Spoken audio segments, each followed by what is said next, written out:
Ce que nous voulons réellement semble hors de portée, et tellement grand que nous n'osons même pas demander à l'univers que ça arrive. Mais je vous le dis, je suis la preuve que vous pouvez demander ce que vous voulez à l'univers. Génie ou fou, les avis divergent sur Jim Carrey. Dans cette vidéo, il va s'adresser à des étudiants qui sont sur le point de se lancer dans la vie active, et il va leur expliquer comment lui a atteint ses rêves. C'est bien jusqu'au bout, parce que ces consignes ne font que devenir de meilleur en meilleur. Et une fois que vous aurez regardé toute la vidéo, commentez, génie ou fou, dites-moi ce que vous en pensez. Je vous souhaite une très bonne écoute.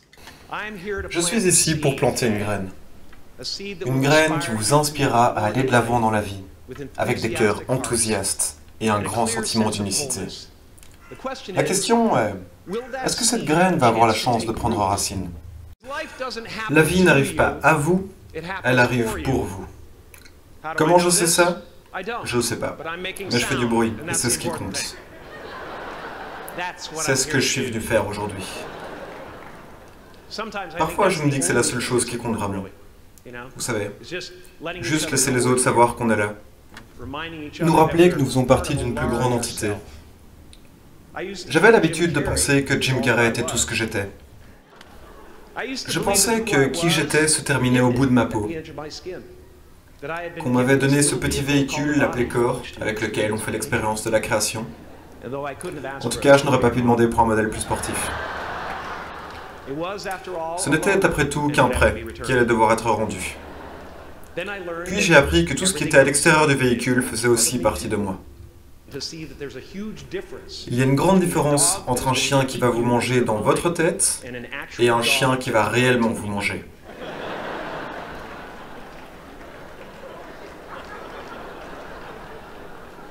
Ça peut sembler pas grand-chose, mais beaucoup n'ont jamais appris à faire la distinction. Et ils passent une grande partie de leur vie à vivre en mode survie. Maintenant, la peur va avoir un rôle important dans votre vie. Et c'est à vous de décider de la quantité. Vous pouvez passer votre vie entière à imaginer des fantômes, à vous soucier du futur, mais tout ce qu'il n'y aura jamais, c'est ce qui se passe maintenant. Et les décisions que nous prenons en ce moment et qui sont prises soit par amour, soit par peur. Beaucoup trop d'entre nous prennent des décisions de vie basées sur la peur, parce que ça a l'air pratique. Ce que nous voulons réellement semble hors de portée, et tellement grand que nous n'osons même pas demander à l'univers que ça arrive. Mais je vous le dis, je suis la preuve que vous pouvez demander ce que vous voulez à l'univers.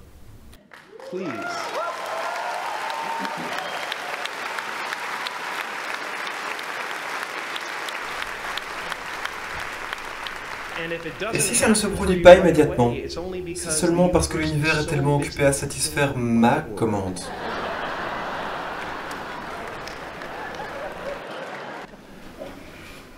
Mon père aurait pu être un grand comédien, mais il ne croyait pas que c'était possible. Alors il a choisi la sécurité. À la place, il a obtenu un emploi sûr en tant que comptable, et quand j'ai eu 12 ans, il a été viré de ce travail. Et notre famille a dû faire tout ce qu'elle pouvait pour survivre. J'ai appris beaucoup de grandes leçons grâce à mon père. Et en voici une. Vous pouvez échouer dans ce que vous ne voulez pas faire. Alors il vaudrait peut-être mieux tenter de faire ce que vous aimez.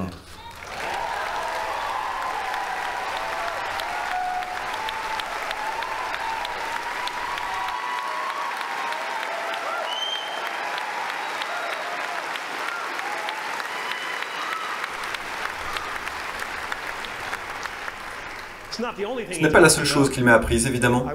J'ai vu l'effet de l'amour et de l'humour de mon père, et comment cela a modifié le monde autour de moi. Et je me suis dit, ça c'est un truc à faire. Ça c'est un truc qui vaut mon temps. Ça n'a pas duré longtemps avant que je commence à jouer. Mon père a traité mon talent comme si c'était sa deuxième chance. Quand j'ai eu environ 28 ans, après une décennie en tant que comédien professionnel, je me suis rendu compte, une nuit à Los Angeles, que le but de ma vie avait toujours été de libérer les gens de leurs préoccupations, juste comme mon père. Quand j'ai réalisé ça, j'ai appelé mon nouveau dévouement l'Église de la délivrance de l'inquiétude. L'Église de l'EDI.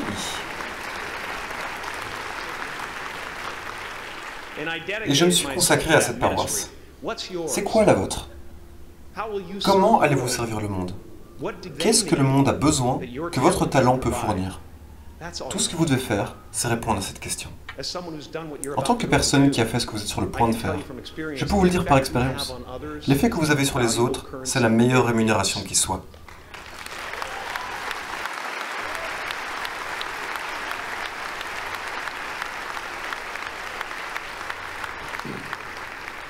Parce que tout ce que vous gagnez dans la vie va pourrir et se dégrader.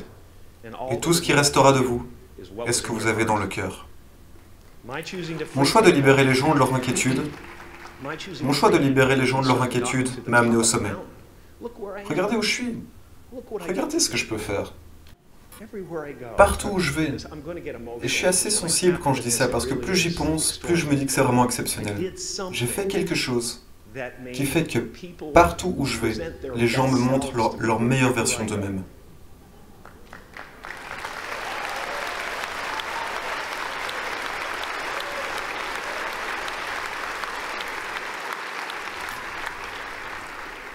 Je suis au sommet, et je l'étais.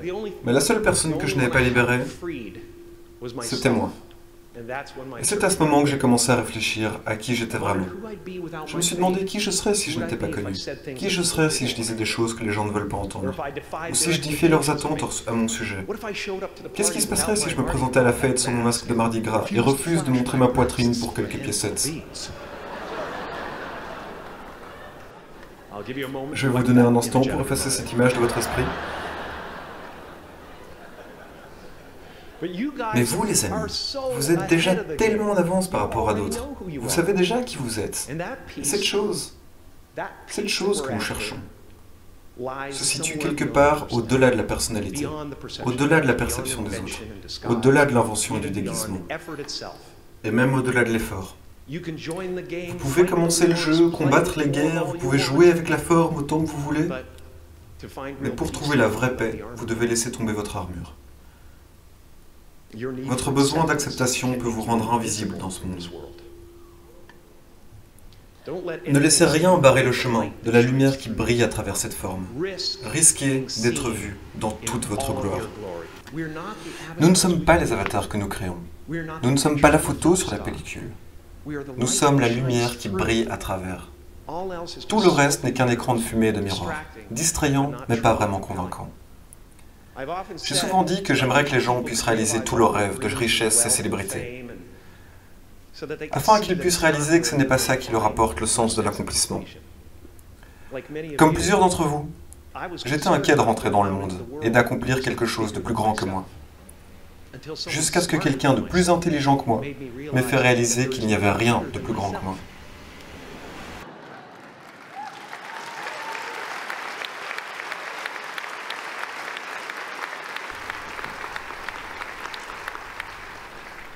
Mon âme n'est pas contenue dans les limites de mon corps est contenu dans l'infinité de mon âme.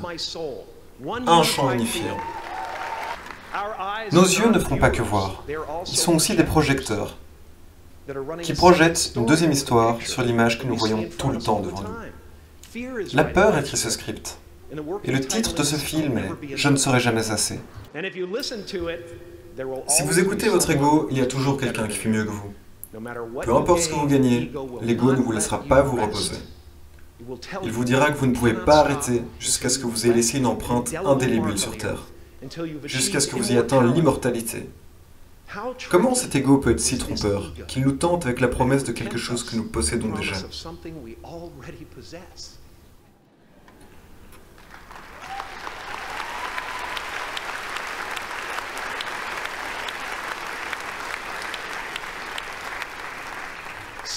Donc, je veux juste que vous vous détendiez. Vous voyez? C'est mon job.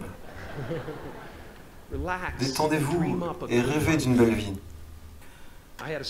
J'ai une professeure remplaçante irlandaise quand j'étais en deuxième année, qui a dit en classe pendant la prière du matin que quand elle veut quelque chose, n'importe quoi, elle prie pour l'avoir et promet quelque chose en retour et elle obtient toujours ce qu'elle veut.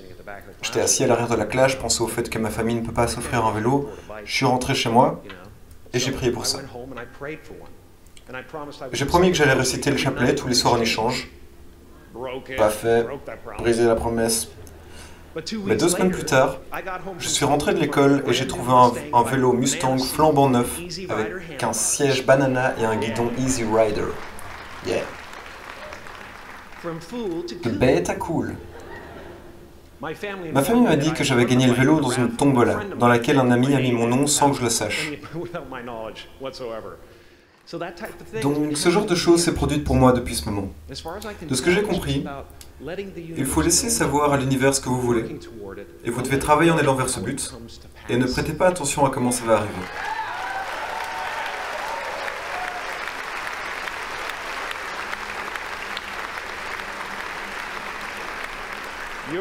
Votre travail n'est pas de comprendre comment ça arrive, mais d'ouvrir la porte dans votre tête, et lorsque la porte s'ouvre dans la vie réelle, rentre juste dedans.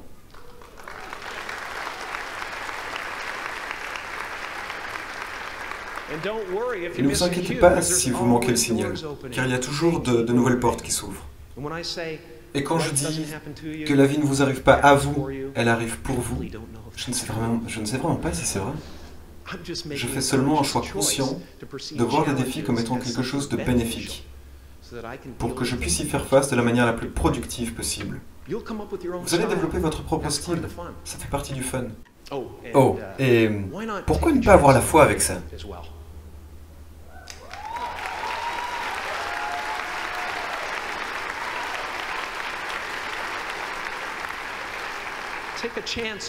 Gardez la foi. Pas la religion, mais la foi. Pas l'espoir, mais la foi. Je ne crois pas en l'espoir. L'espoir, c'est un mendiant. L'espoir traverse le feu et la foi saute au-dessus.